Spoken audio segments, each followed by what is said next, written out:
Oh, pour une belle noce, c'était une belle noce. Il y avait, oui, d'abord, une jolie mariée.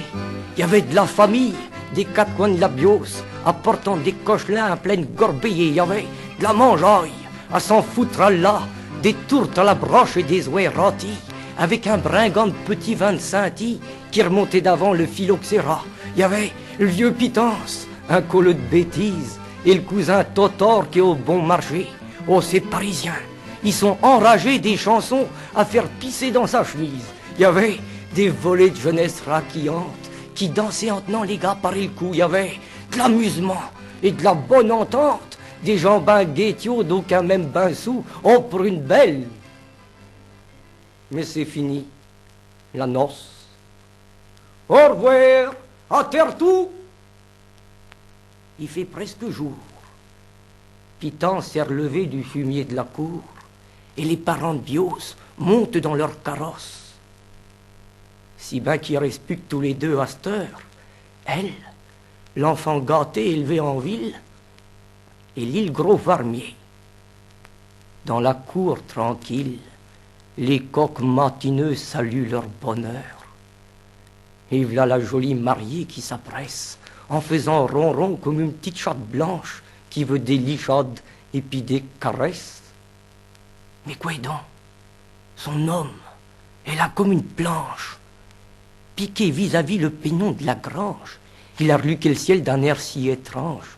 C'est-il qui cherchait à lire dans les nuages la bonne aventure de leur jeune ménage? Et Pierre, qu'à soupir, c'est tout ce que tu comptes. Mais lit, s'emportant comme une soupe au lait. Non mais regarde donc un peu le temps qu'il fait. Couillette, tu vois pas la hargne qui monte? Ça va mouiller dur et ça sera pas long.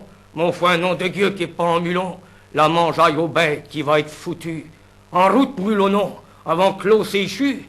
Et là, la partie, la mariée toute blanche, piétant dans son voile et ses valbalas, portant sur l'épaule une fourche à deux branches, l'âme toute retournée de se retrouver là.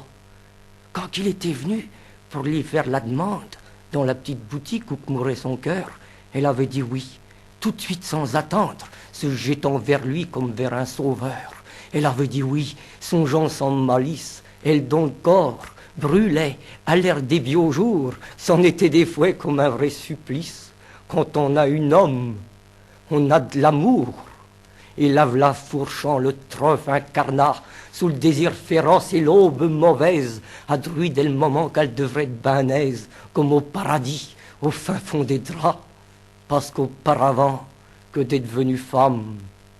Elle est devenue femme de paysan, dont la vie est prise comme dans un courant, entre le foin qui mouille et les vaches qui brument, les taches, l'agrippant au creux de sa couette, mangeront les baisers sur le bord de ses lèvres et sécheront son corps, tout chaud de jeune sève, qui tombera plus frais qu'un arpent de guerouette. Les gésines bomberont son doux ventre yeux, les couches arrachiront sa peau fine et pâle, et vieille à 30 ans, traînant les sabots, abêtée de travail, écœurée du mal, elle aura pu Dieu pour voir à son tour, ciel noir sur les prés, couleur d'espérance, esclave de la terre, jalouse, qui commence par lui voler sa première nuit d'amour.